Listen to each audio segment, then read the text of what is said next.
Yes, I like it when you speak back to me. It's not rude. Not to me. I'm not a crusty old church leader, trust me. Can anyone guess how old I am? No, but thank you so much. You took many years off my real age. Someone else have a guess? Don't be shy. No, but thank you. You took some more years off. Keep going. Higher. It's like an auction. Higher. Do I hear 55, 55, 55, 56, 57, 58? Is that anyone? No, not 60. I'm almost there. I'm 58. And the topic that I'm talking to you about today on marriage, because I know you're in a relationship series, is not only honestly deep in my heart, it's one of been my life goals and missions to actually have a very healthy, strong relationship with my bride of 37 years who's sitting over here, Sue. Yes, she's very lucky to have me, isn't she? No, actually, it's the other way around. I'm very lucky to have her. And so a couple of things. I know you're in a series around relationships, and I'm very privileged to come and share around marriage because I came from a very dysfunctional, broken family. So I don't know my father at all. He is now deceased. Don't have any memory of him whatsoever. I grew up in a home with just my mother, who was very dysfunctional and had a lot of life issues, and I have 3 siblings. And then I met this incredible woman at a camp, actually, and she was totally sunburnt, looked like a lobster. So you know when people say, "Oh, what drew you towards your spouse? When did you first meet?" And I got an easy story. Well, she was glowing and it was daylight. If she was so burnt and so red, that's my eyes just was automatically drawn to her than anyone else because she was literally red. And that's how we met. But here's what I want you to know before we go to the teaching today, is because I came from a broken, dysfunctional family, and I met this girl that was a good Church of Christ girl, grew up in the church, but her family had issues as well, right? It wasn't perfect. But then when we get married, we bring all that we are into the relationship, and it's not pretty. Because we bring all our baggage, we bring all our dysfunction.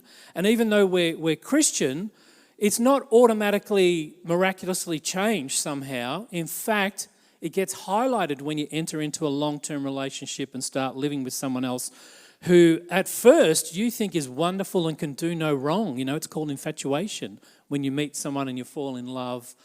But you know, the scientific research tells us within 3 years, those things that you thought were perfect and she was beautiful and couldn't do anything wrong, 3 years into a marriage, all of a sudden become real annoying because they're not quite like you, and you thought they would eventually become more like you, and they thought the same of you, and it causes a bit of conflict. And again, being Christian doesn't exempt us from that.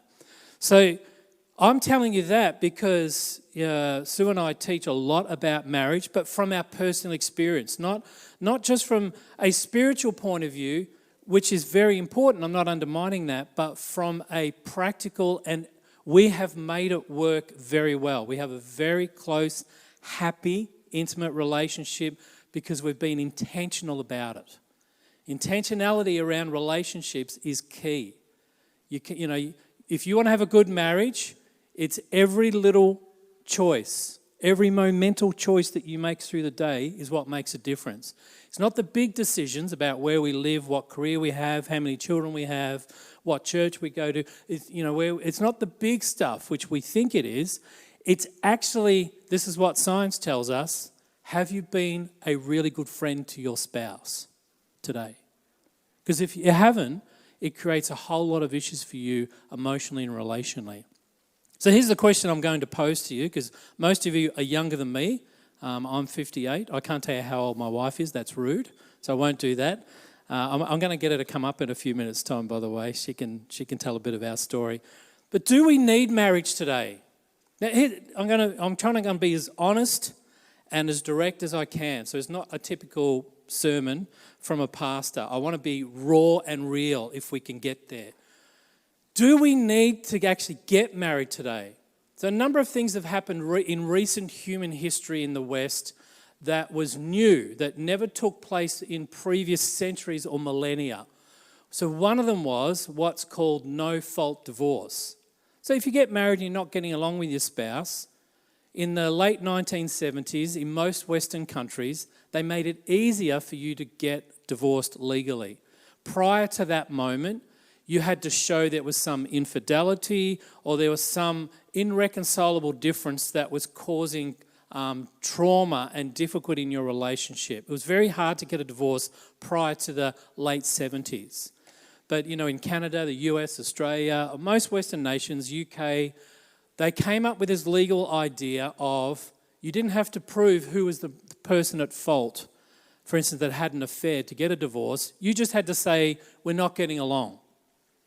So that's become quite normal today, right? So statistically, in Australia, 50% of marriages end in divorce within 15 years. Because it's so easy to actually walk out the door if you feel it's not going well, or you feel you've got better options, or you're in pain and someone else that you know in your world shows you a bit of interest, or you find yourself attracted to someone else. If you don't have this sense of commitment, this long-term commitment, then illegally it's easy. So there's one thing. Here's another thing, which is really interesting, that cohabitation before you get married seems to be, it feels a bit normal these days, right? Whereas again, before the 70s, it probably wasn't as normal. But, that sort of thing, can we live together before we get married?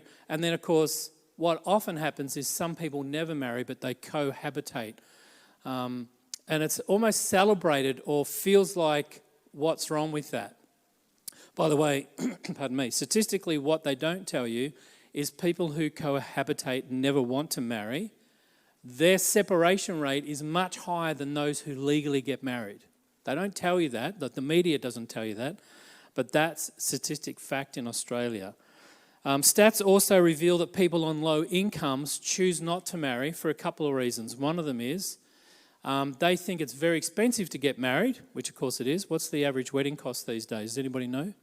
Statistically in Australia, 30 to 50,000 people spend on their weddings, right? So that's a lot of money. So people on lower incomes look at that and think, why would we bother getting married? We'll just live together, have our kids.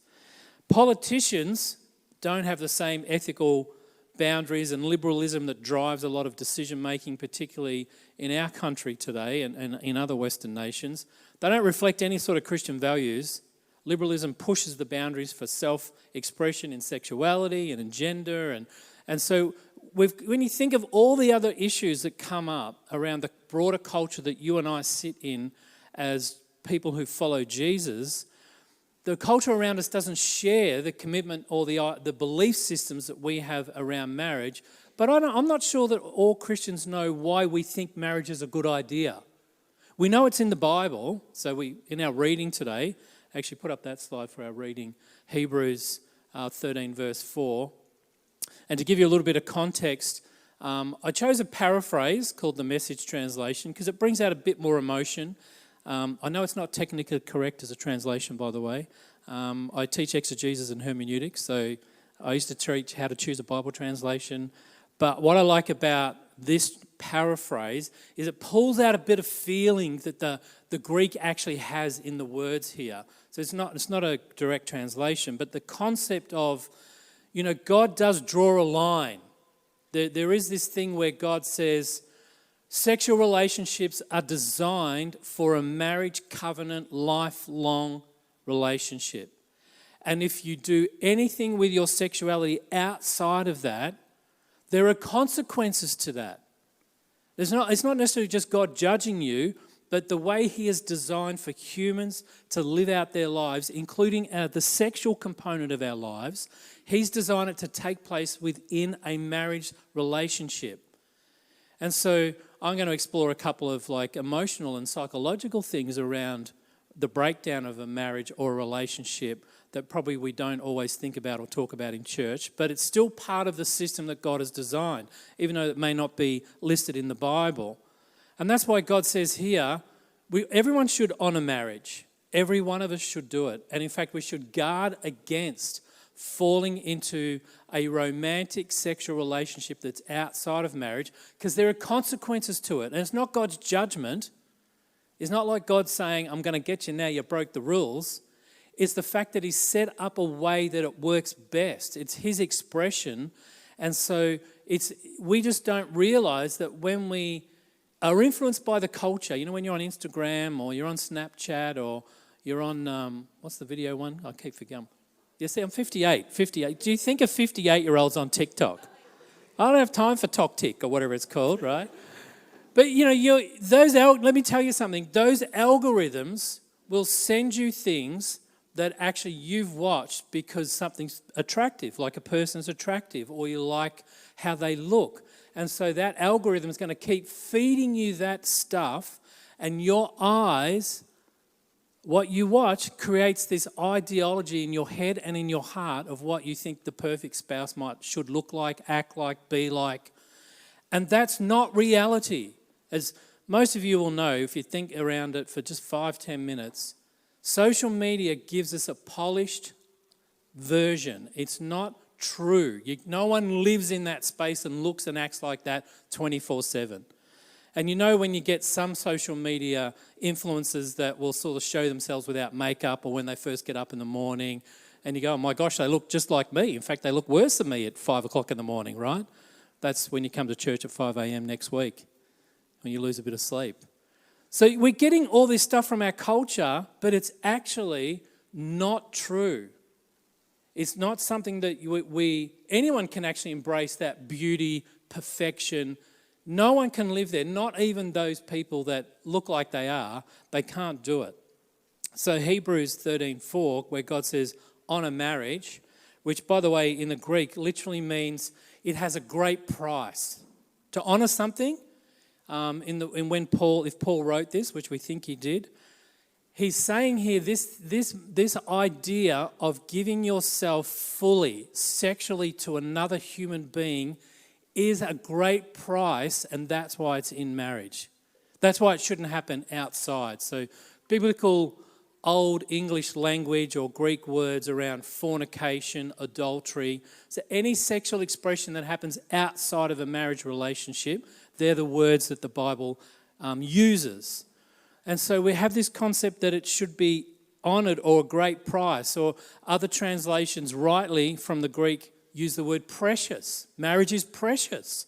There's something unique. It should be esteemed and protected and guarded, because there are consequences if we come outside of that. So I'm asking the question, why do we need marriage? So here's a few questions coming up on the screen for you. Question number 1.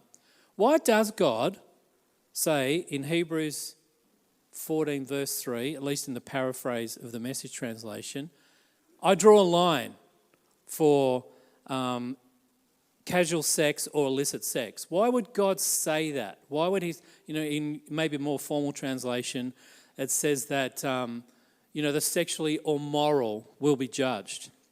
Well, here's something that I want you to know from my experience over 37 years, and that is your heart, your emotions are a terrible decision maker.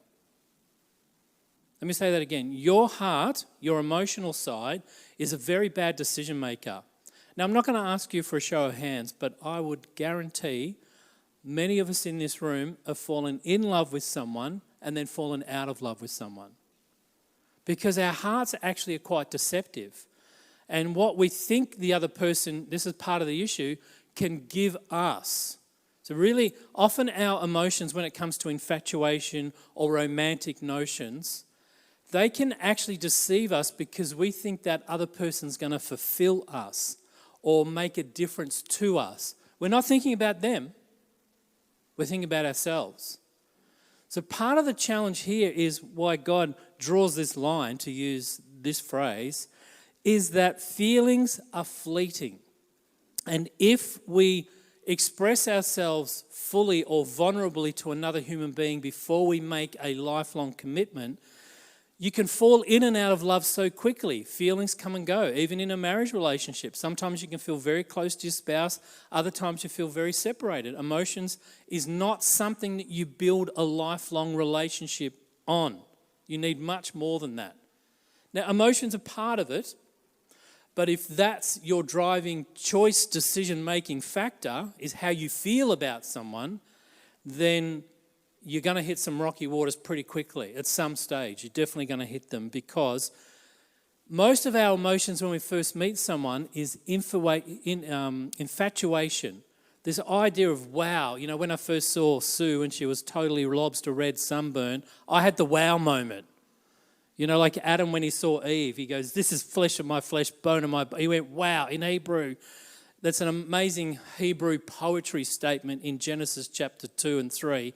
But he's effectively saying, whoa, in all of creation, I have never seen anyone like that, right? And we often do have those moments, but it's got to take more than that infatuated moment to build a lifelong relationship, particularly a healthy lifelong relationship. So intentionally, you can't trust your feelings because one of the challenges is they can be a disguise. Your feelings at being attracted to someone because you think, as Jerry Maguire famously said, you complete me. You seen Jerry Maguire? Yeah? Probably got to be over 35 to see that film now, actually, come to think of it. So that concept of they complete me, how self-centered is that? Right?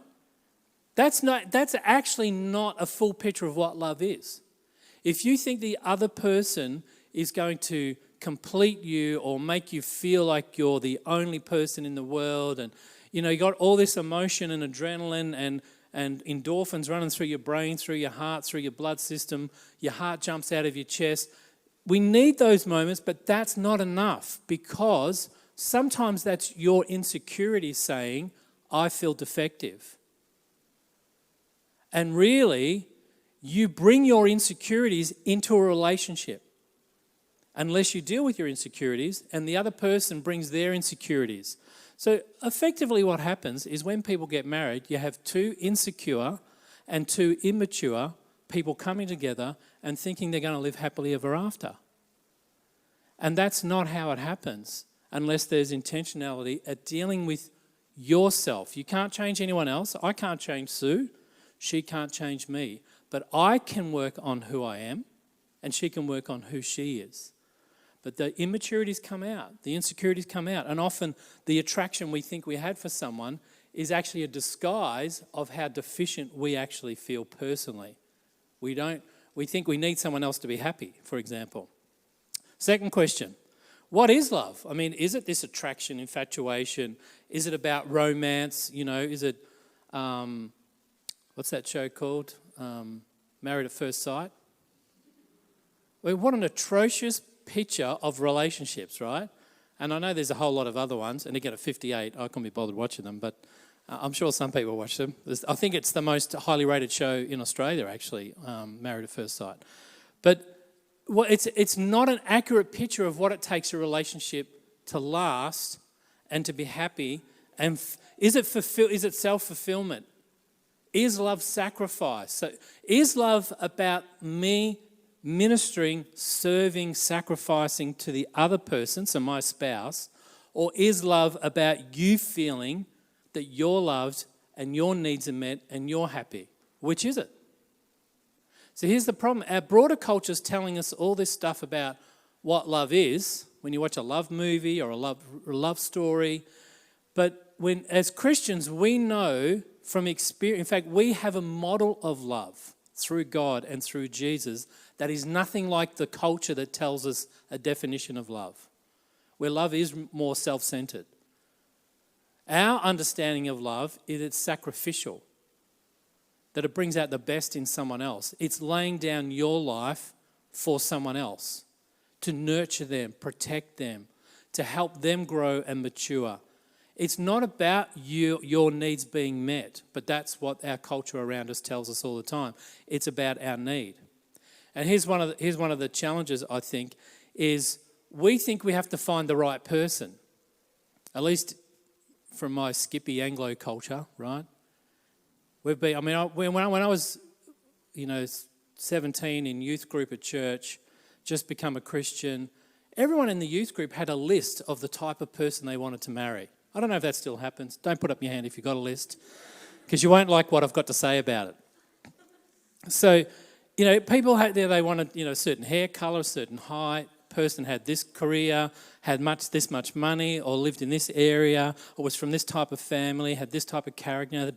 The girls that have the big muscles for the guys, or, beautiful brown eyes, or, whatever it was. Now, here's the problem from my 30 years of being married to the one person, is it's the wrong list. Because it doesn't matter what my wife looks like, acts like. What really matters is what I'm like. Is it worth her living with me for 50 years? That's the better list to write. Why would someone give up their life to live with you? That's the list. Has anyone ever told you that? You're probably not so happy you came to church this morning, I'm sorry. But if you have a list like that, I suggest you tear it up, throw it in the bin, and write a list about your insecurities and immaturities that God's asking you to change. Because that's the commitment that it takes to actually sacrificially live with someone else who's very different to you. That's the commitment Jesus had to us. What does it say in Ephesians? He did not consider himself equal with God. He didn't have his list about who he was. He tore it up and became one of us. So part of the issue is, again, I'm trying to be as real as I can. And by the way, if you want to chat to me after the service, that's fine. I'm quite happy to chat one-on-one. But here's the problem is, if you think there's a right person out there, you're going to be waiting a heck of a long time. You know why? Because you're not the right person either. You're not perfect. I'm not perfect. So how do two imperfect people make it work in a healthy and functioning way? By working on themselves and laying down their lives for their spouse. That's really what marriage is. So here's question 3. I'm going to keep going very quickly. I want you to understand emotional bonding. And again, there's something we don't talk about in church. I'm not sure why, but when you meet somebody and you have feelings for them, what happens is you, bit by bit, open up a little bit more of your heart. You share a little bit more of who you really are, what you really think about things, and you feel that sense of vulnerability. How much do I share? How much of my life do I invite them into my emotional space? How close do I let this person come? And they do the same to you. Now, psychologists, I've got a counselling degree. Psychologists say when that process happens, over 6, 12 months, when you go and start going on dates, you start spending time together, it's like a piece of barbed wire. Barbed wire that, they use on fences to keep cattle in and sheep and stuff. It's like the bit of barbed wire goes from your heart to their heart. And it embeds itself. The little prongs at the end of the barbed wire embed themselves. You need that human connection where you're actually drawn close to each other, and psychologically, emotionally, you actually want to be with each other, right? You know that feeling where you just can't stand to be without each other. I used to keep Sue up until 2 a.m. when we were dating, because I worked at night, she worked during the day. I'd never see her. That's another story. She's got to forgive me about that, but anyway. But that's the type of bonding, right? This is the barbed wire between us. Now that's good if you stay in a relationship with that person. You need that type of depth of connection where you're so intertwined and vulnerable that strength of emotion keeps you close and connected. But what happens if you separate, or you have a fight, or you don't really think you can get married to that? But you wake up one morning and go, what have I done? I don't know. All of a sudden, I don't know why I saw in that person. We know what happens is when you separate or that relationship breaks down, the barbed wire that was connecting the two of you from heart to heart gets torn. It gets shredded out. And if you've split up in a relationship, you know the feeling. It's traumatic. It's damaging. It takes months, sometimes years, to heal from that shredding that takes place as that barbed wire is ripped out of your heart. So this is one of the reasons why I think God says, don't play with sexuality outside of a relationship. Not because he's, the judge sitting in the sky ready to get us when we break a law. It's because the way we're designed to work and connect relationally, emotionally, vulnerably, intimately, there's a cost to that if it breaks. It's painful. And in fact, you will take that pain into future relationships. And again, Sue and I, we know from our experience and from helping other young couples, year after year, deal with their previous relationship baggage that they bring into their marriage. Now, I'm not saying don't connect, don't date. I'm not saying that. I'm not a prude. But what I'm saying is be very careful who you give your heart to. Because if it breaks, if the relationship it doesn't work, it's going to be very painful and for a long time, and you have to work through that, and it can actually influence the relationship you end up with for the rest of your life. You have to talk to them about it. You have to deal with it. You have to be open. And so I'm just throwing out some practical stuff here that the reason why God says honour marriage and don't play around before you get married, it's not that he's a prude, it's saying, hey, this is going to protect you. So it's called attachment theory, by the way. There's lots of stuff you can read about it and look it up. All right, how am I going for time? Better keep going. So, Sue, why don't you come up and share. So we met on this church camp, actually. I was a new Christian. She was sunburnt red. And I was 15. She was a bit ahead of me. I won't say how far. She now tells people that she was older than me. I say was. I've caught up. It's a miracle. Yeah, so when we met, I had very severe burning, and they suggested that I not go out. We were at a family church camp, and they said, no, you can't go to the beach again. You need to sit under a tree and stay in the shade. And so all the young people would go off to the beach, and there was I having to stay at camp under the trees. So Greg would just sit with me and be with me, and we talked for hours, and then I'd be on kitchen duty and setting tables, for the whole camp. There probably would have been about 150 of us, and Greg would be trailing behind me, helping me set the tables and do everything. He just did not leave my side, and in my own family, my parents had tried to have children back in the day, and they weren't able to. And my mother had gone to the top 3 specialists in Sydney, and they had said, look, we're really sorry. You're unable to have children. You have an infantile womb. You will never carry children. My father went out and bought a new car because he was devastated. He just went and bought a new car. My mother prayed, and she consistently prayed for years. And they tried to adopt, and that fell through. Anyway, God blessed them with me. It was a miracle. And so on all my birth cards it says, to the miracle baby. And so when I was born, my mother set me aside and said, you will not be a pastor, but be a pastor's wife, or a missionary's wife, or a Christian worker's wife. There were those 3 things. And so in my heart growing up, I always thought, I'm going to be the wife of a minister. I'm going to serve. And I gave my heart to the Lord at 12, and that was just in my heart. So when Greg came along, and he was very, his behaviour was just very dysfunctional, I just said, even though I really was attracted to him, firstly he was too young, so I was setting him up with other girls. And also in my head I just believed that, I was going to be the wife of a missionary. So, of course, a missionary did ask me to marry him, actually. And I said, yes, I would marry him because I thought God had sent him. But then when he went to hold my hand the next day after I'd said, yes, I would marry him, I just didn't want to hold his hand. It just was not, there was nothing physical there. So then I had to go to God and say, God, you've given me this man that wants me to marry him, but there was no attraction. And I had to work that through anyway. And I had to go back to him and say no. And yet there was a physical attraction to Greg. And so for 4.5 years, I wrestled with God. And after 4.5 years, we actually married 5.5 years later. But getting married is one of the most important decisions of your life and the biggest discipleship tool in your life. And so that is why it's so important who you marry.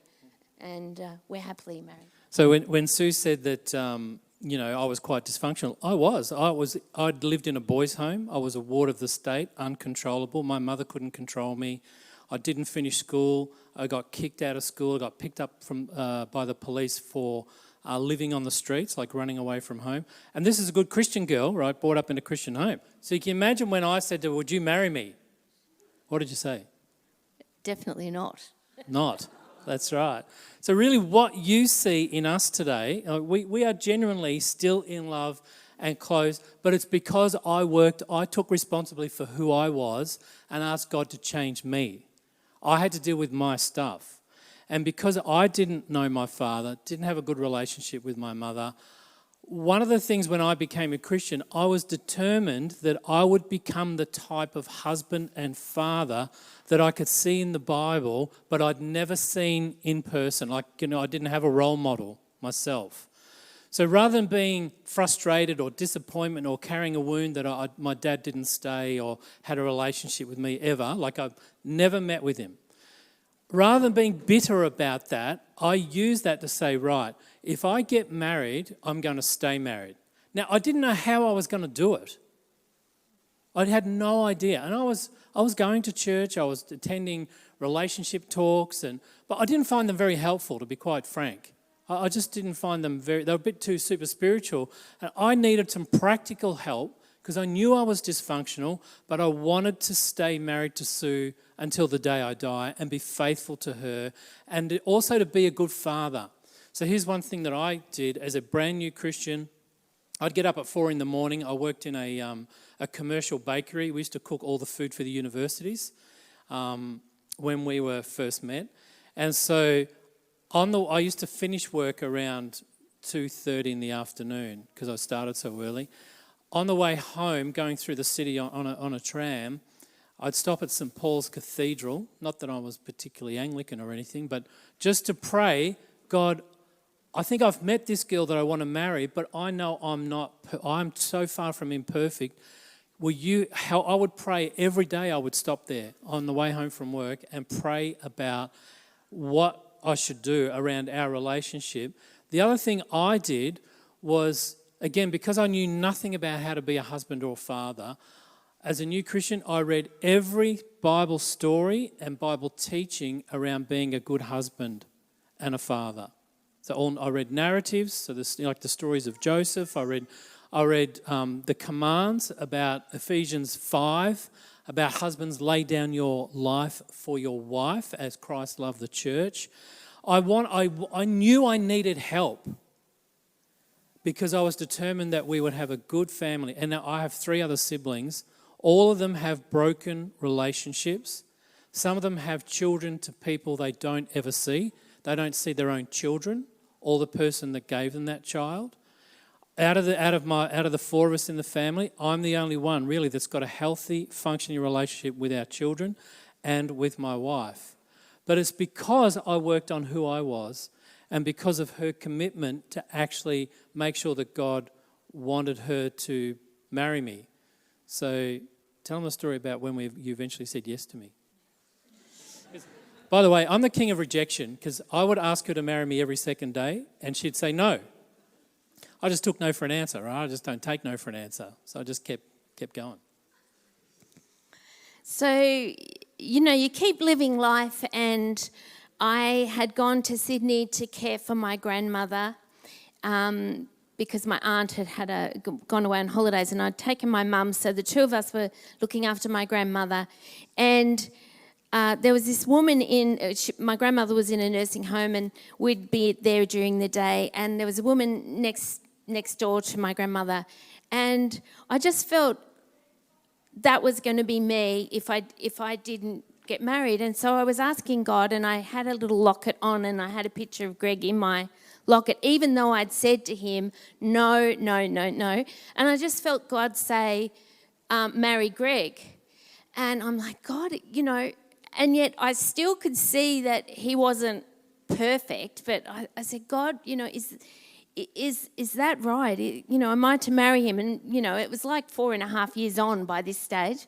And anyway, so I went back to Melbourne, and I went to his house. He was working in the restaurant by this stage. I went to his house and I waited for him to get home from work. He got home about 11 o'clock, 11:30, and I said to him, I'm here and I want to marry you. And guess what I said? No.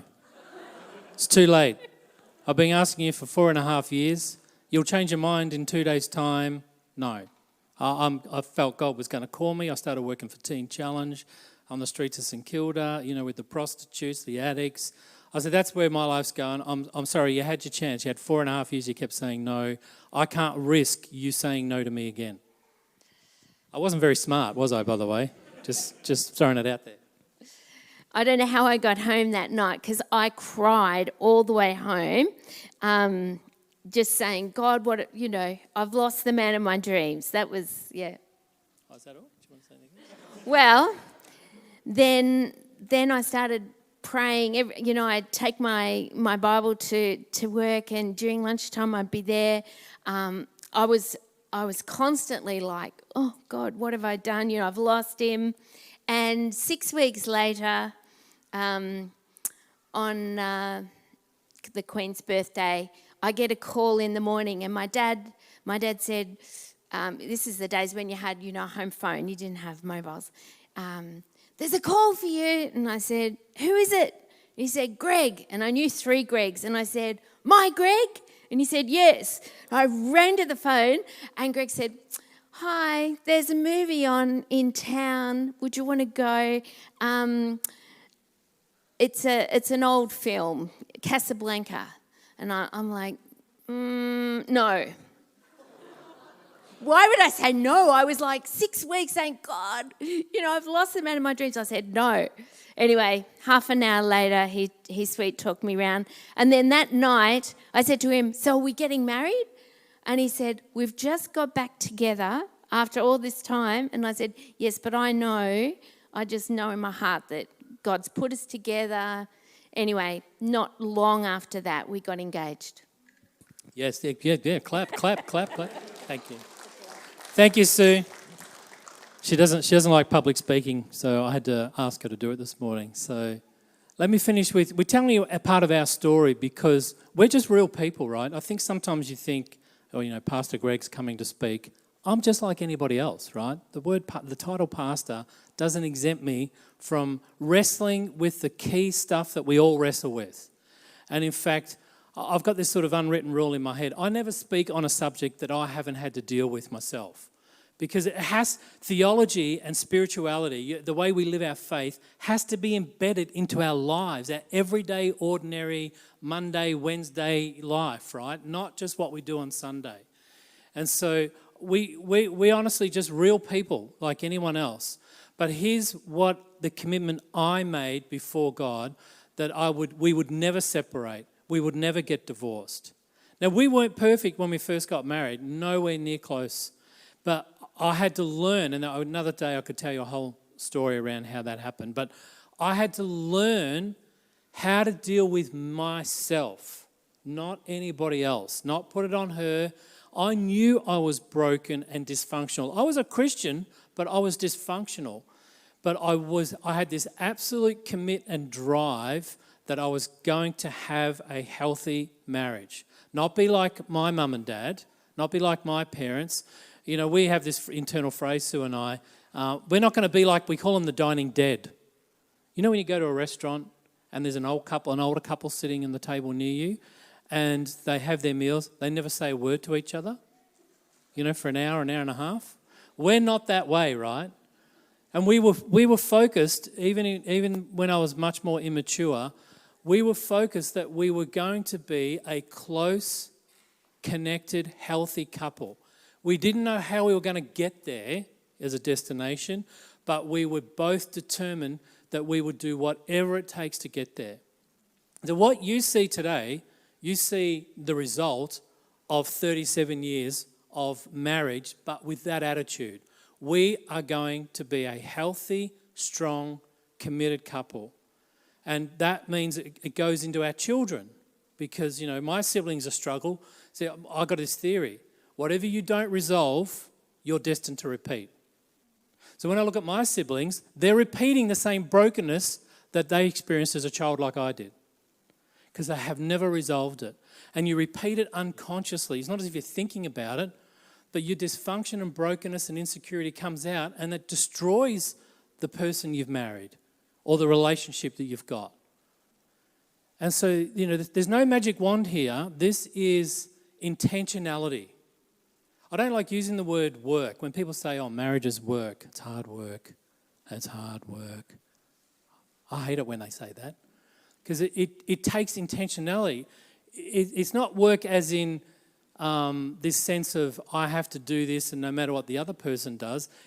For me, it's more about I know that God wants us to have a healthy, functioning, strong, romantic, close relationship. We're not just going to coexist in the same house. That's not God's intention. But it's not on her to get there. It's on me to do anything that I can do to get us both there. And if you both think that way and both begin to work on who you are and your weaknesses, even now if you're not married, you can work on who you are right now and become the person that's worth being married to. Right? That's the type of attitude. So let's finish up with these three things. Why does marriage make a difference? Do we need marriage? I said at the start. Well, from my life experience, yes. Because I have, three healthy, functioning adult children because they grew up in a home that was safe, secure, close, intimate. I was not like my father. I was not like my mother. Well, I was at times, but that's another story. I have this little saying, sometimes I open my mouth and my mother comes out. That's for another day as well. But anyway, but you have to be, it's generational, right? If you grew up in a family where you think it was dysfunctional or mum and dad were not close or there were issues in the home, who's going to break the cycle if you don't? And in fact, if you don't break the cycle, you'll repeat it. And really, as Christians, we have the best role model of sacrificial love and working on our own insecurities and immaturities, right? So here's a couple of things on the screen.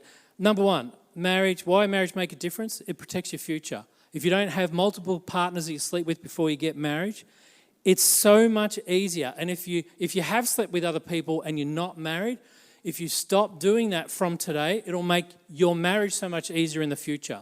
Because you'll take all that emotional baggage, all that history, all that brokenness, all that emotional bonding, tearing, you're going to take that into your future relationship. You underestimate its power now, but when you get married, it comes up and it causes insecurity in a relationship and you cannot run away from it. You have to face it and deal with it with your new partner. So what you feel with your heart now, what you watch with your eyes now, matters. You are the sum total of every decision you make. So if you want a healthy and strong marriage relationship when you get married, start now. There's no mystery here. Be the sort of person that someone would want to spend the rest of their life with. So number two, the depth. So is marriage just a legal piece of paper? Sue and I have a marriage certificate from the Australian government. Is that all it is? Why wouldn't we just cohabitate? Because the commitment that it takes to stand before family and friends and for us as Christians before God and say, I'm going to forsake everyone else to be with you for the rest of my life. To do that publicly and to have that depth of commitment, you don't get that in cohabitation. And again, as Christians, it has a whole nother level of meaning because we believe God designed us to live that way. And so the level and depth of commitment, this is what it does. If you have that sort of commitment, a legal marriage, then it sets you up to be truly trustworthy with one another and truly intimate and vulnerable with each other. That's what it takes to build a lifelong relationship. Trust, vulnerability, and intimacy. Now, you can live with someone, and if you're not getting along, you start thinking, well, I have to stay in this relationship. I don't have to be committed to that person. I don't like the way they spoke to me. I don't like the way they treated me. You don't get that trust, intimacy, and vulnerability that's required to have sacrificial love, which is really what marriage is all about. It's about laying down your life for someone else. So the depth of commitment, that's the issue, right? And the last one here, which Sue actually mentioned it, my maturity and my discipleship has grown more out of the relationship I have with Sue than any other sermon or history of going to church meetings I've ever had. There's a church pastor here in Melbourne. He's got this little phrase, so it's not mine, but I stole it. Marriage is the greatest discipleship tool God has. Let me say that again. Marriage is the greatest discipleship tool that God has. Because when you marry someone, you know all the verses about grace, mercy. You know, we're singing some of the songs this morning. Oh Lord, you know, I surrender. Well, we sang that this morning. I don't know if you're aware. We sang that. Then you go home with your spouse and you have a bit of a tiff. You're not really surrendering there, are you? You're going to have a go. And you're not happy and you're going to let them know. Right? True? So here's part of the problem. We separate everything the Bible teaches about grace, mercy, forgiveness, long-suffering, sacrifice. We separate it from a marriage relationship. We think, oh, that's the spiritual stuff we do, you know, forgiveness, mercy, love. But when I'm at home, my gosh, you know, wasn't happy with the fried rice, right? Or she's not happy because she forgot to mow the lawn. And then love, mercy, grace, where does that go? Straight out the window. Is that not right? So here's what I've learned. It's the best place that God disciples you, is in your relationship. When you have to lay down your opinion, your feelings, your hurt, your offense, to love someone else consistently, faithfully, sacrificially, we call that discipleship. And if you allow God to disciple you through a marriage relationship, you become much more mature, and it'll come out in your children and then your grandchildren. It's generational.